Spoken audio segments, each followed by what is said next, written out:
minds that plot destruction, sorcerer of death's construction,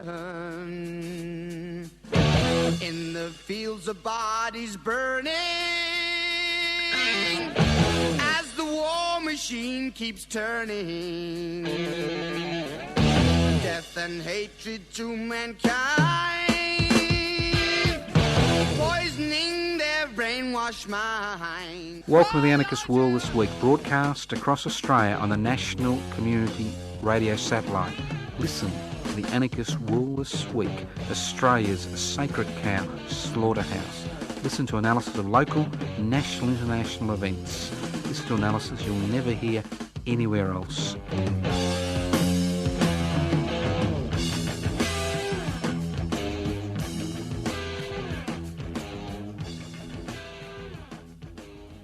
Welcome to the Anarchist World This Week, broadcast across Australia via the Community Radio Network. My name's Joseph Toscano. I'm hosting today's program.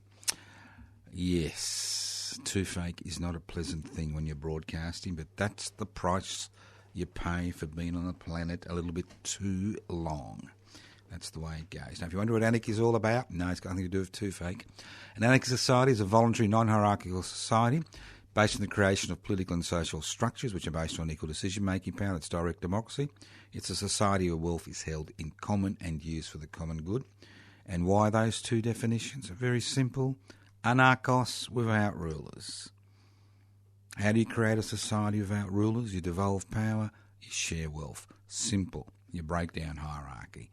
Simple in theory, difficult in practice to achieve. And that's why the historical record of successful anarchist societies that have been able to withstand external aggression are few and far between. That doesn't mean that we don't attempt to create that new society in our hearts. Now, first of all, I'd like to thank all those people who joined us for the 20th of January, Tunaminimo Mulbohina commemoration in Melbourne. It was a good commemoration. If you want to learn more about it, you can go to the website tunamul.org or my personal Facebook page. There's plenty of photos there, I understand.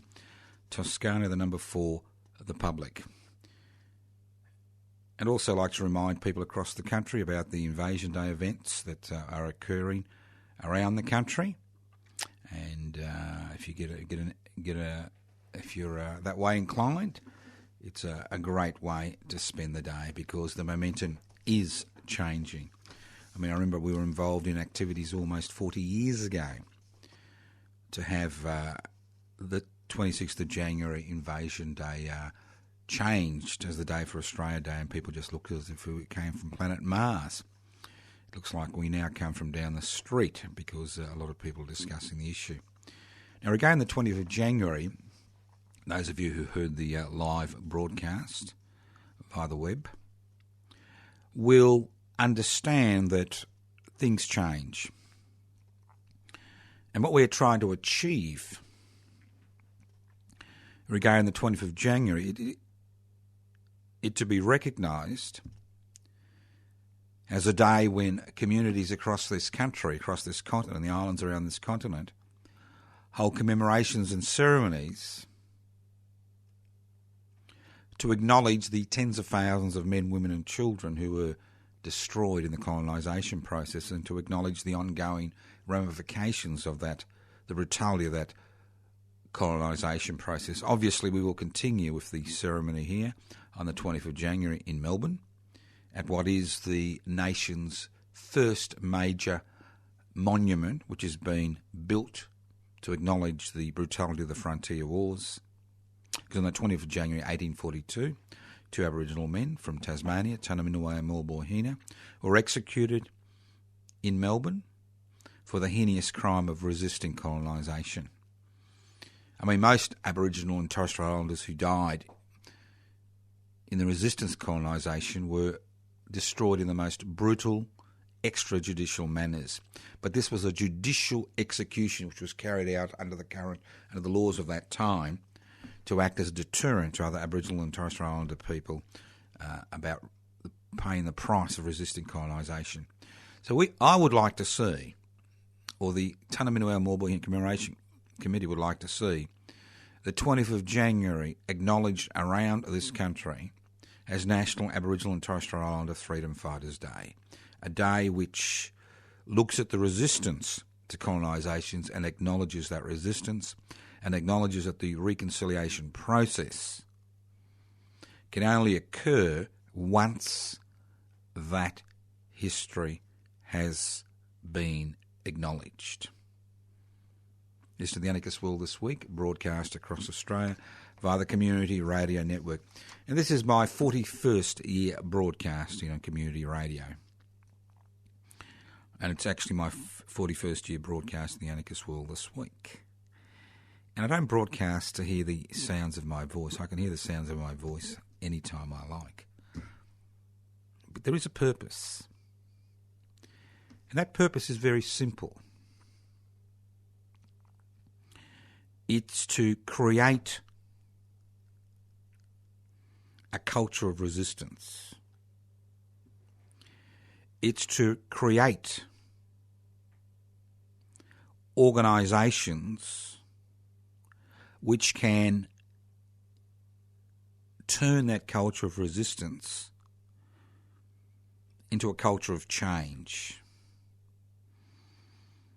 It's about creating proactive moments where we as a country and as a people can actually feel empowered and confident enough to raise the questions regarding what type of society we should be and how should be organised. Not just about specific issues. Now, obviously I'm involved in, and this program is involved in, a lot of issue-orientated politics. But it's more than a specific issue. It's about the foundation stones that this country, our culture, our people, our political processes, our social interactions are based on. And radically altering those foundation stones and those relationships which exist in society to ensure that everybody, not just a few, benefit, not just from the redistribution of wealth, but benefit from being able to be involved in decision-making processes in this country. And it's quite interesting, isn't it, really? Now, there are two big news items in the world in the 21st century. One, obviously, is climate change. And an increasing number of people are beginning to realise it's real, especially the insurance industry. And moves are afoot, to go down the green capitalist pathway. And the second issue, which almost seems to be ignored, is the fact that although wealth may have increased, especially in this country, it has not increased per head of population. It has not increased equally. And I find it extraordinary that a private charity, Oxfam, seems to be the only organisation which is interested in giving people the facts and figures regarding this historical transfer of wealth from the poor, the disadvantaged, the highly leveraged, to that small section of society that owns the means of production, distribution, exchange and communication. What should be front page news and the essence of every radio conversation, every television program, current affairs program in this country, every day, seems to get one out in a year when Oxfam gives us the figures. And then it's forgotten. The next day it's forgotten. Now, we're told there are more billionaires in Australia than ever before. We're told over the last 10 years that 1% of the population now owns 70% of the wealth of this country. And we call ourselves an egalitarian community. 1% owns 70% of the wealth. We're told we've never had it so good. I mean, this is a classical example of the trickle-down effect. The more you deregulate the economy, the more you give the corporate sector its head, the less taxes they pay, the more legislation that is passed to enrich the powerful and the rich, the greater the drain of wealth, to the extent where we now have in this country. This is not some, developing third world country. We think of ourselves as some type of sophisticated Western society, where 1% owns 70% of the wealth, where the right to strike has been outlawed out of existence, where every day, every minute of every day, we hear people talking about how horrible it is to be rich. All this regulation, all this red tape, all these taxes, and that we need to decrease company tax in order to increase profitability. But every time profitability is increased, it's increased at the expense of people who create that wealth. It's not people who have access to money that create wealth. It's not the entrepreneurs that create wealth. Wealth is created by those people who sweat. Intelligence, application makes profits for these people.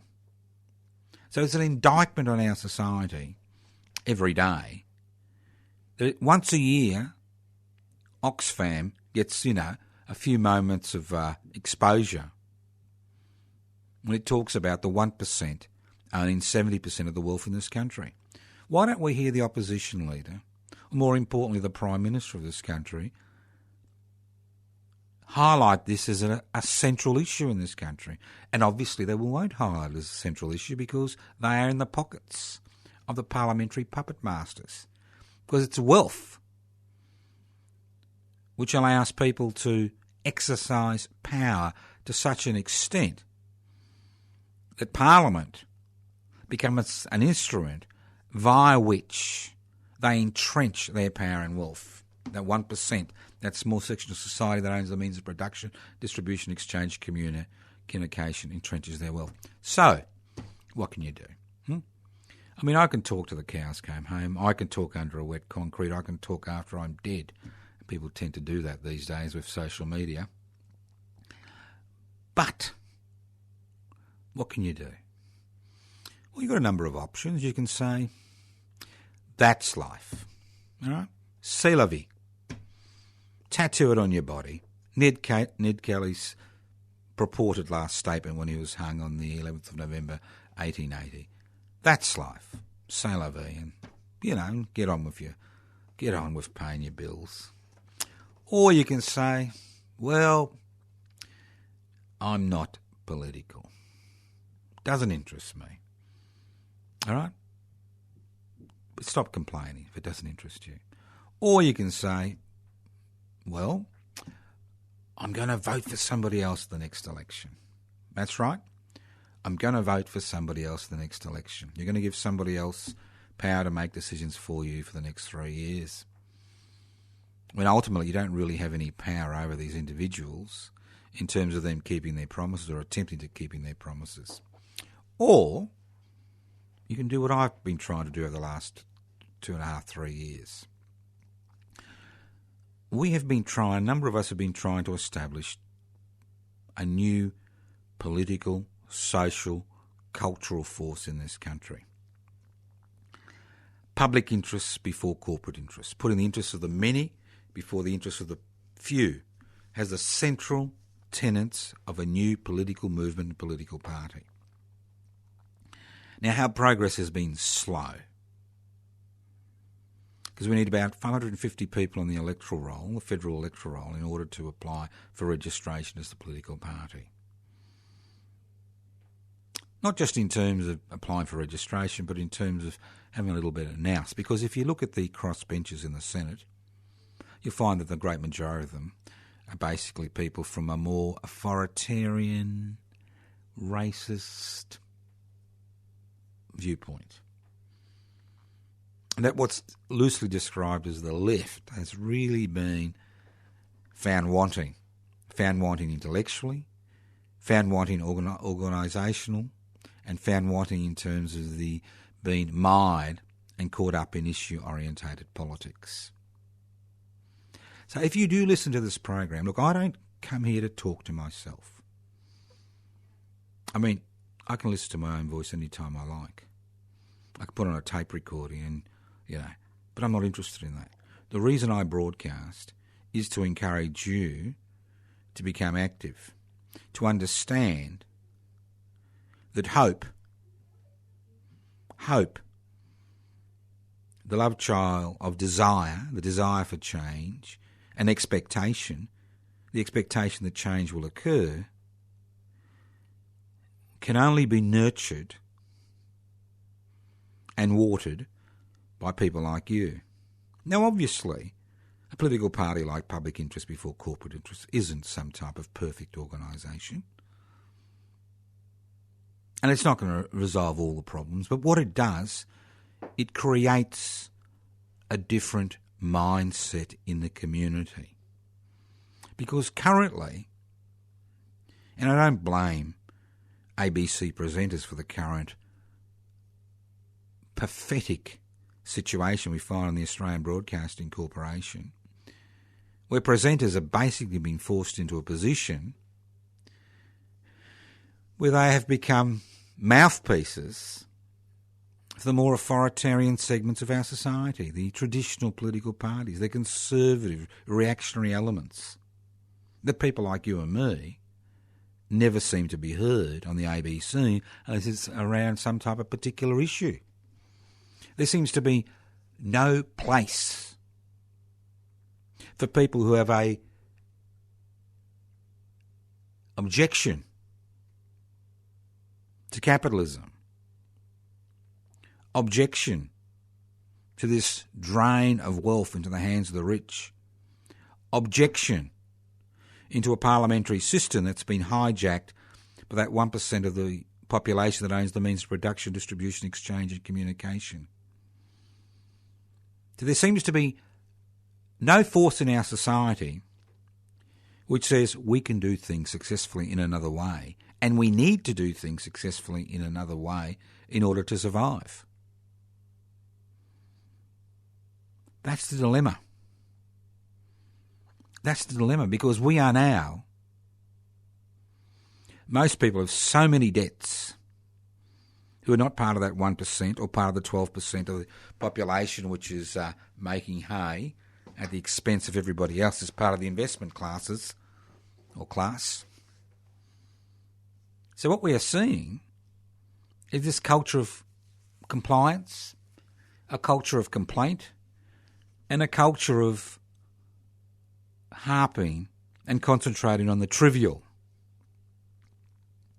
It seems to be that the concentration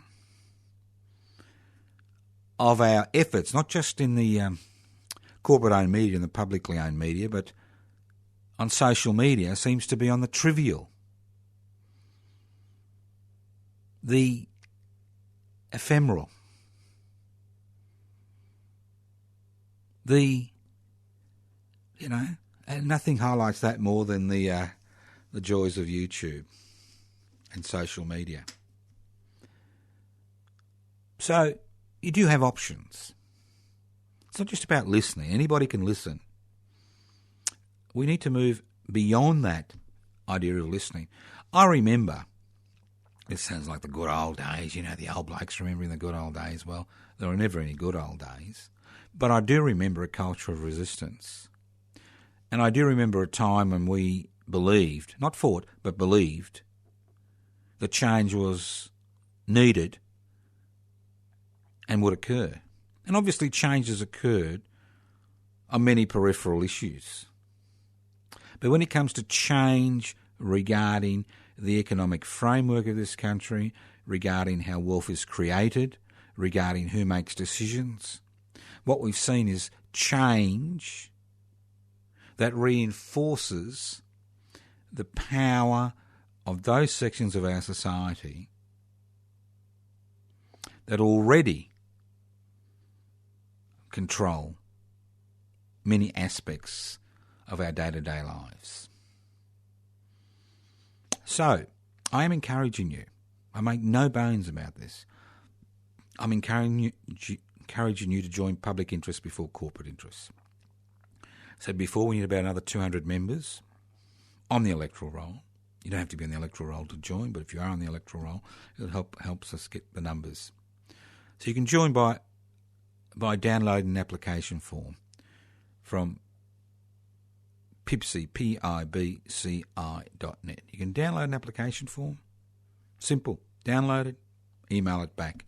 Bingo. I'll send you out a membership card. Or you haven't got a computer, and I understand many people listening to this program don't have computers or don't want computers or don't want to be part of this brave new world, this social media.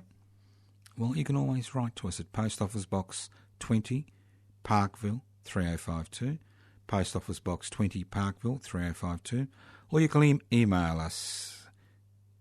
You can ring us. Leave a message, contact name and address. We'll send you out an application form. We'll send you out 10 application forms.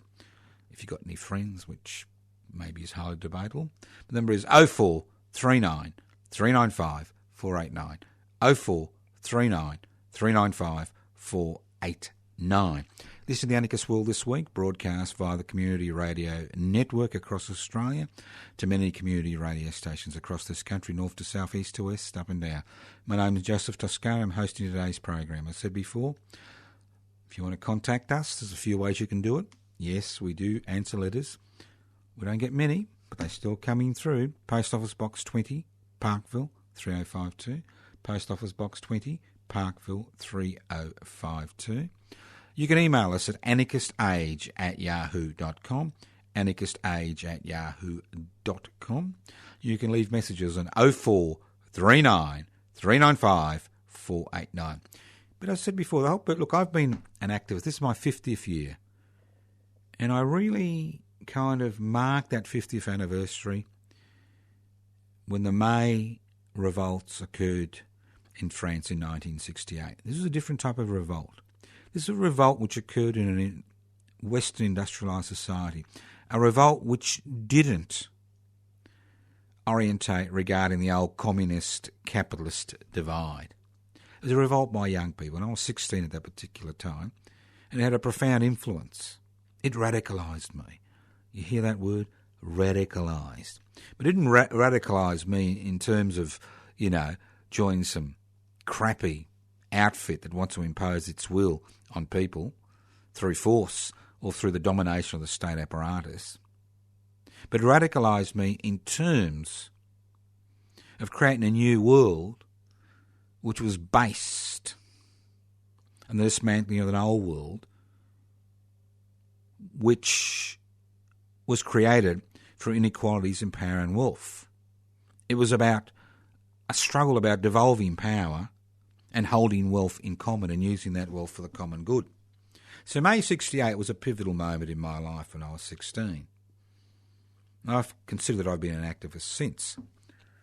Not just issue-orientated politics, but activism in terms of trying to get listeners and people to think about new possibilities regarding creating that new society within the old, about creating a cultural setting via which the types of things that we find important, that we talk about, become central issues in the community itself. Things like devolving power. Things like recalling politicians in between elections. Things like direct democracy. Things like the establishment of a third economic system, not controlled by the state or private wealth, but a system based on the creation of cooperatives and collectives, where nobody gets rich, but at least everybody is comfortable. So it's not a dream. Dreams are crap. I mean, you may be a dream analyst and you may be turning in your grave. It's not a dream. It's something that people have strived for since time immemorial. Creation of society, of a community without rulers, without people imposing their will on you and using that force, that power, to enrich themselves at your expense, at the expense of your children and grandchildren. So if you're old and you think, oh, I'm too tired, I've seen enough, I've done my bit, think about it. Think about the life of your children and grandchildren, especially your grandchildren, in this brave new world where 1% of the population in this country owns 70% of the wealth. In this brave new world where parliamentary legislation is passed ad nauseum, which makes it easier and easier and easier for people with wealth not to actually pay taxes and support the rest of the community. Think about it. You do have options. We all have options. Whether we take up those options or not is the issue. I mean, if I liked the sound of my own voice, I wouldn't be here. I would not be here. Total waste of time. If I didn't think that change was possible, I wouldn't be here. If I didn't think that we, as a people, could change our future through action, direct action, I wouldn't be here every week for the last 41 years. I would not be here. Think about it. Change is possible. You are that agent of change. We are the people we've been waiting for. That's right, you and me. We are the people we've been waiting for. You want a society without rulers? You want to devolve power? You want to hold wealth in common? Well, don't rely on anybody else. The state's not going to do it for you. Orthodox political parties are not going to do it for you. Your neighbour's not going to do it for you. The only way you'll be able to do this is by working collectively with people around you. All right, let's move on to a little bit more local. Australian values. I love it. I love Australian values. I remember when I was a little kiddie, we'd kind of assemble every day, at the beginning of the school day, look at the Australian flag, and we'd sing. That's right, we sing. God save our gracious Queen, send her victorious and glorious and crap. I forget the rest, fortunately. And I really find it extraordinary that there's this push around the nation, and the latest manifestation is the opposition, the Liberal National Party opposition in Victoria. But there's this push around the nation that we need to resurrect Australian values, that we need to teach Western history, that this foray into alternatives has been wrong. That's important, that we go back to Australian values.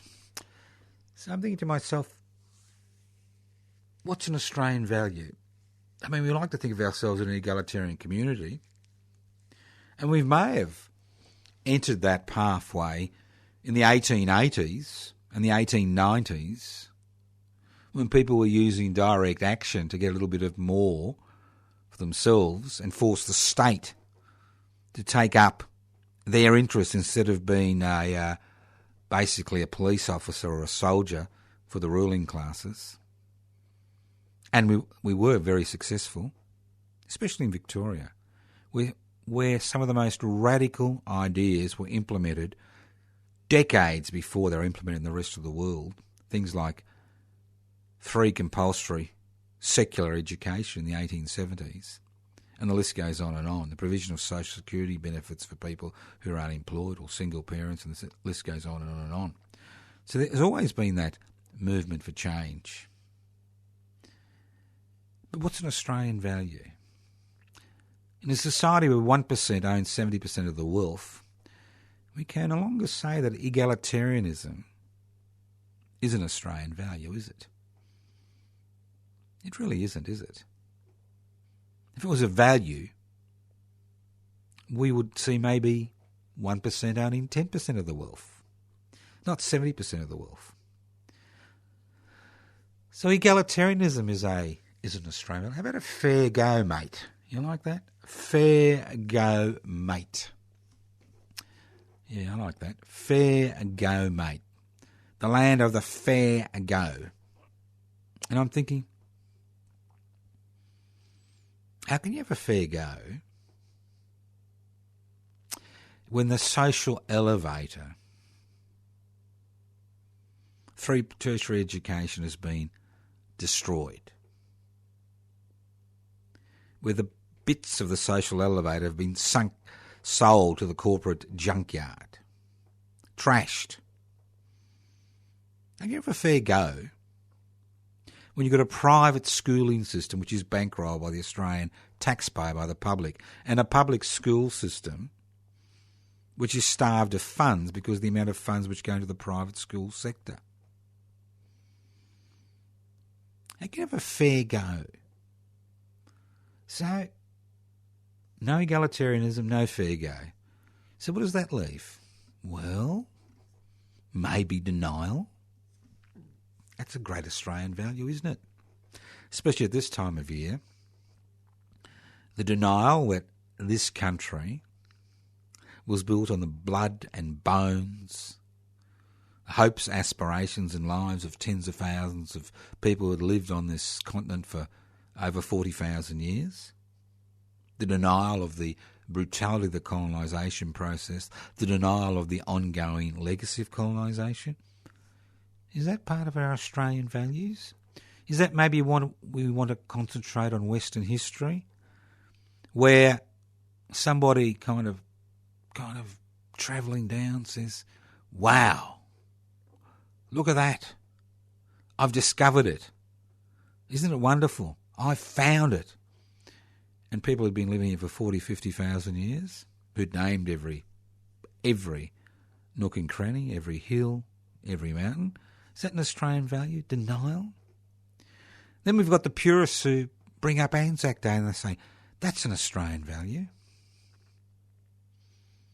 And I'm thinking, is it an Australian value to die for God, King and country? When I look at the thousands, tens of thousands of men, mainly men who died, fighting other people's wars overseas on behalf of God, King and country in the First World War, is that an Australian value? To sacrifice yourself for God, King and country? Is that an Australian value? Maybe. Is it an Australian value to deny somebody else the same opportunities you have because they wear funny clothes or have a different religious belief or a different nationality or a different colour? Is that an Australian value? Interesting, isn't it? Aren't all values universal that are important?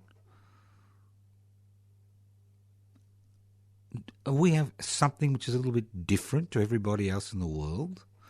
Do we value things that are a little bit different? Then we talk about freedom. And I look around me and I think, freedom? Freedom from what? Freedom from want? Freedom to exercise political power?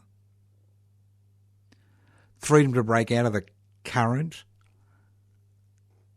economic system, which is based on creating ever-increasing profits for smaller numbers of people, irrespective of the human, social, environmental and national costs?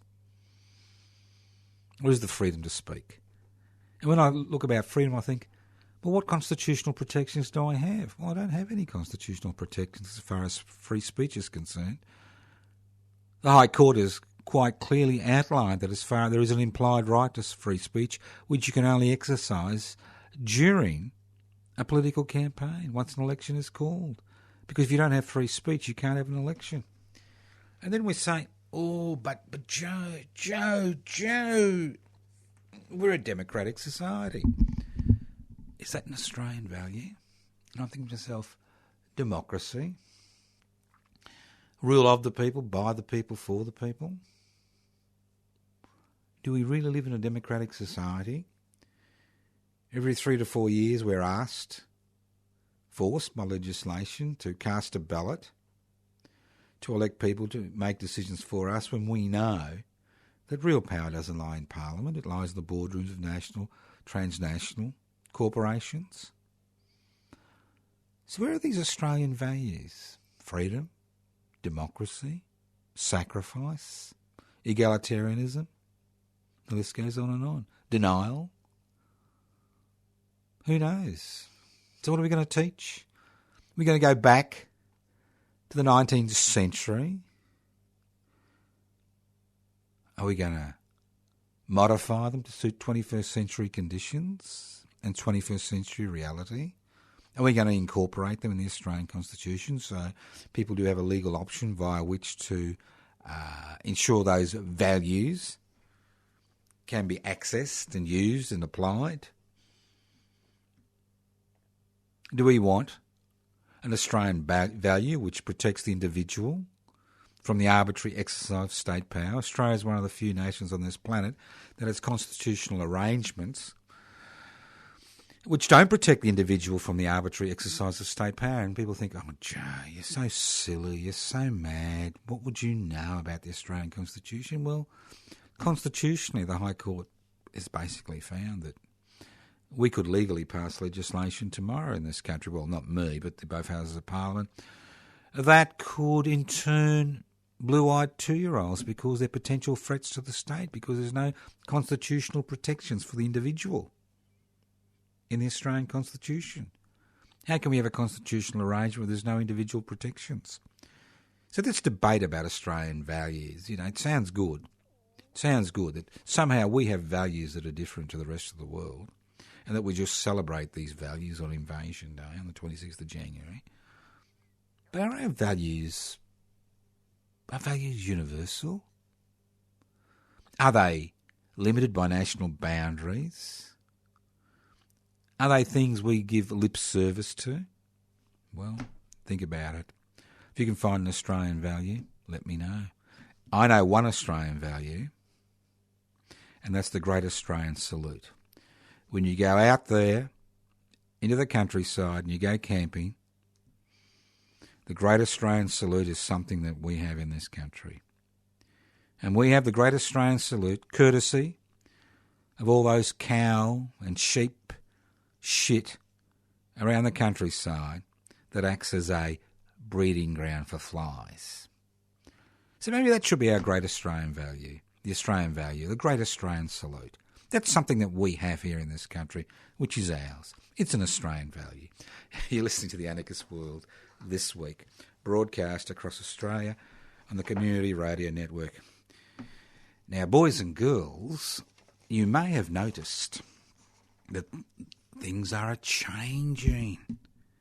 We're going back to the 50s. We're going back to the Cold War. Now, I did notice a bigwig from the Indian political scene down here saying that they want Australia back into military exercises which involve the United States, Japan, India and Australia. Mr. Rudd pulled them out because he was concerned about annoying our Chinese trading partner, our major trading partner. But they want us back because the United States of America, the land of the brave and the free, has realigned its defence policy. Islamic terrorism, gone. Forget about it. Forget about all the damage the invasion of Iraq caused, the hundreds of thousands, not millions of people that have died and continue to die as a result of that intervention by the coalition of the willing in the Middle East. No, that's no longer important. Those people have been put away. They're basically, nuisances. The real struggle is against the Chinese and the Russians, especially those pesky Chinese. That's where the real struggle is. And we need to get Australia back on side. We need them. So the US, Australia, Japan and India used to have joint military exercises to keep the little pesky Chinese in line.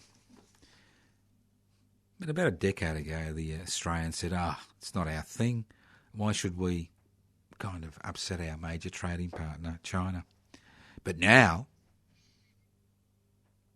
Mr Turnbull wants us back in there.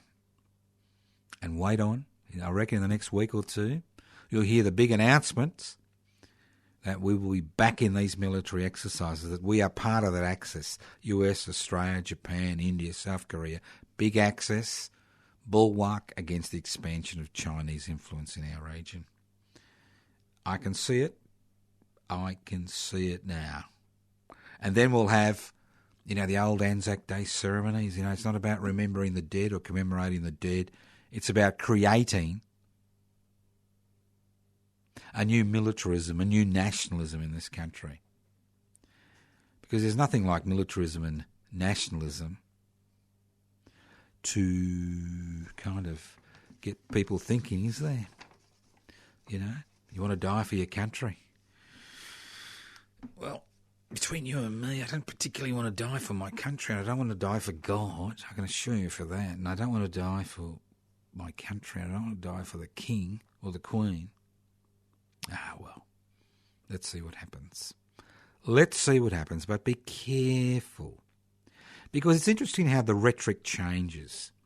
You get rhetoric, and that's the beauty. Nothing ever seems to be solved, but there is always an issue. Last week it was all those noxious African gangs which have made Melbourne an unsafe place to live in. And I noticed that our mates, our intellectually challenged mates in the Australian editorial team, are continuing to beat that bandwagon, beat that drum, and that their mates in the Liberal National Party in Victoria are continuing to beat that drum. Think about it. Fear is good. It is really good. If you can make people fearful, well, then maybe they'll vote for that strong leader, the tough law and order stance. It's not often that I agree with the Victorian Police Commissioner, and I seem to be agreeing with this gentleman a lot lately. Here we are, an anarchist and the Police Commissioner agreeing. He says, we can't arrest our way out of youth crime. We do our best. But it's a social issue.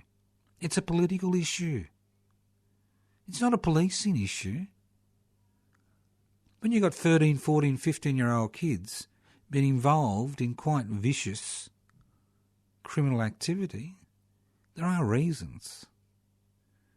You can't put them all in jail. Well, you could, but it doesn't solve the problem because it doesn't even touch the reasons this is occurring. But when you throw petrol on the situation by using it as a political cudgel via which to generate, a climate where people will vote for, longer prison sentences, bigger prisons, deport them all, the list goes on and on.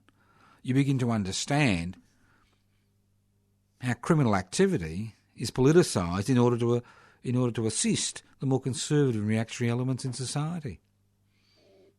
Quite amazing, really. Quite amazing that we seem to swallow the pill every time. I remember the African gangs, I remember the Italian gangs, the Vietnamese gangs, the Greek gangs, the bloody Slavic gangs, and it just goes on and on and on, doesn't it? It's very useful to be able to marginalise a specific group in society, increase odium and hate regarding that specific group, and hey presto, you don't have to actually look at the issues that have created that situation in the first place. You don't have to look at the issue of what do young people do? If you don't go to university, what do you do? Where's the work? Where is the work? If the private sector and the public sector can absorb youth into work, why not see funding going into the creation of cooperatives and collectives, which could give a sense of purpose and meaning to an increasing number of people, both young and old, who are no longer needed by the productive process. No longer needed. Think about it.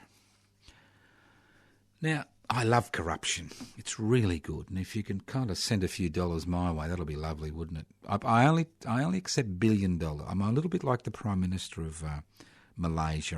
If $1 billion appears in my bank account, I won't ask any questions. But if less than $1 billion appears in my bank account, I'm going to be really pissed off, all right? So I need $1 billion. So if you've got a spare $1 billion, give me a call and I'll give you a bank account to put into it.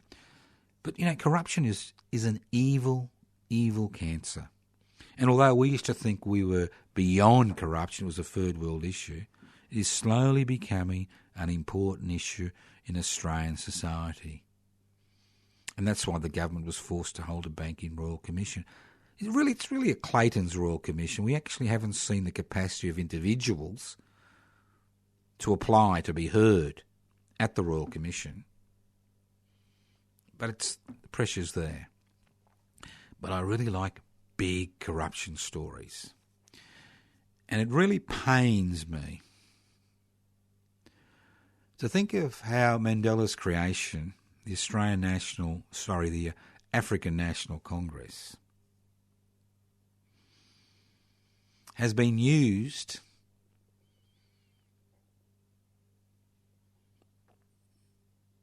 by the current president to actually steal over $30 billion. It's gone into his pocket and the pockets of his friends. $30 billion. And when you think that Cape Town currently is on the edge of a drought where people are going to be limited to 25 litres of water a day because there's not enough water.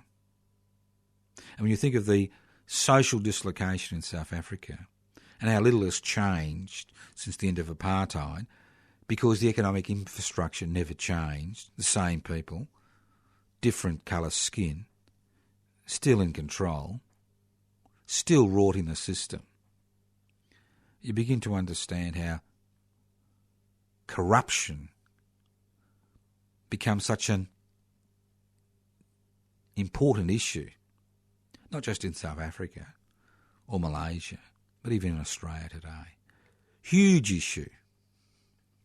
When people rifle the public purse, when legislation is changed in order to benefit those with wealth. It's very simple, isn't it, really, when you think about corruption? I mean, isn't it corrupt behaviour to allow Parliament to pass legislation which allows an investment class to grow, which pays minimal taxation or no taxation at all? Isn't it corruption when you allow the corporate sector to legally minimise this tax to such an extent there's not enough tax to look after the interests of the many, like health, education, public infrastructure? I mean, isn't that corruption? Corrupting the system to enhance the power and wealth of a small minority? And as I said before, interested in these ideas, want to break down these things. It's not human nature. It's the fact that there are political, social structures which allow this behaviour to occur unpunished, which not only encourage this behaviour but pass legislation which reinforces this type of corrupt behaviour. Because although $30 billion has been siphoned off the public purse in the last decade or so in South Africa by a few people in the government and some of their business mates, none of that money is going to come back. Nobody's going to appear in court because of the way the justice system is organised. So last but not least, I just want to talk about issues. I like that. Although I railed against issues at the beginning of the program, I'm talking about issues. Central issue. Now, the Victorian state government had just spent $8.5 billion. It's going to remove 50 level crossings, and guess what? It looks like an average of 1 minute has been saved by motorists. Wonderful. I would never argue. Never argue against infrastructure. Then we look at housing, a crucial issue. Crucial issue, and what we've seen in the state of Victoria and in some other of the Australian states, is state governments, especially in New South Wales and Victoria, attempting to privatise what little is left of public housing. Give it away to the private sector. Give it away. There's only 3% of the Victorian population now lives in public housing. At one stage in the 1980s, we were looking at about 15%. And every day you get media reports about the losers, in inverted commas, in public housing. Every day. And there is this movement to remove public housing from the housing sector and let the private marketplace dominate the area. And as we approach an election on the 24th of November in Victoria, you've got two competing interests. You've got the Victorian Labor Party, which talks about all the great things it does with infrastructure, more railway lines, getting rid of level crossings, making more roads, the infrastructure kings. Everywhere you go, there's new infrastructure. And then you've got the law and order mob on the other side saying, crime is so rampant in Victoria, it's unsafe to go out for dinner. You've got their mates in the federal arena, they've done their little surveys.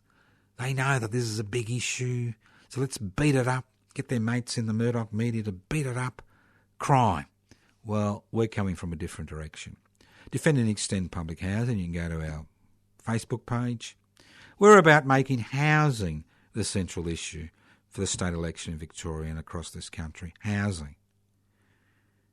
And our policies revolve around the idea of earmarking every dollar that is raised from stamp duty, which is a tax which is levelled,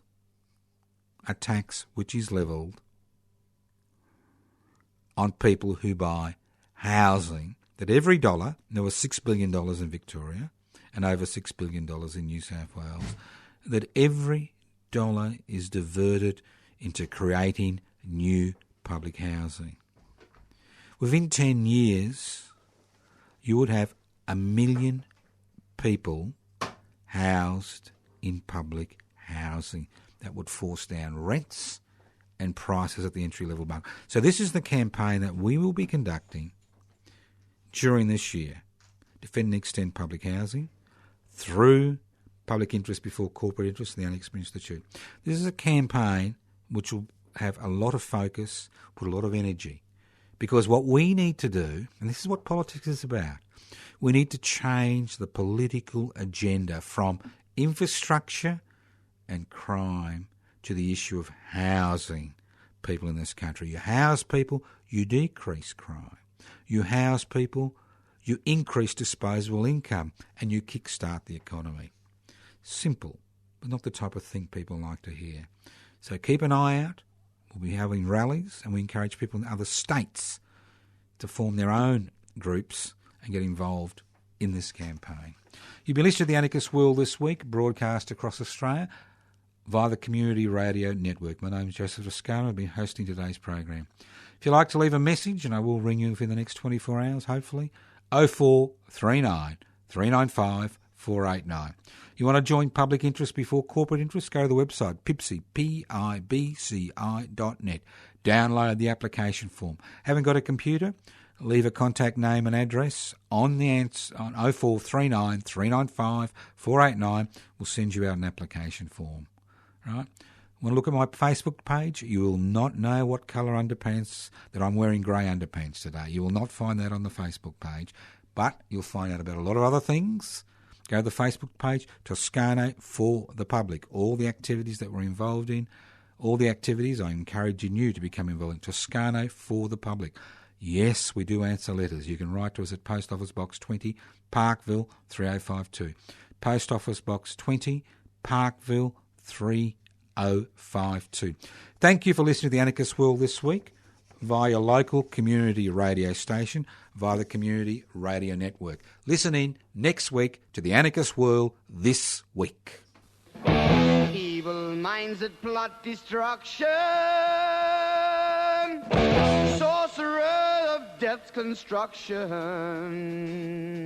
An analysis you'll never hear anywhere else. Anarchist World This week. Australia's sacred cow slaughterhouse. 10 a.m. every Wednesday. Listen to the Anarchist World This week for an up-to-date analysis of local, national and international events. Poisoning their brainwashed minds. Oh, Lord, yeah.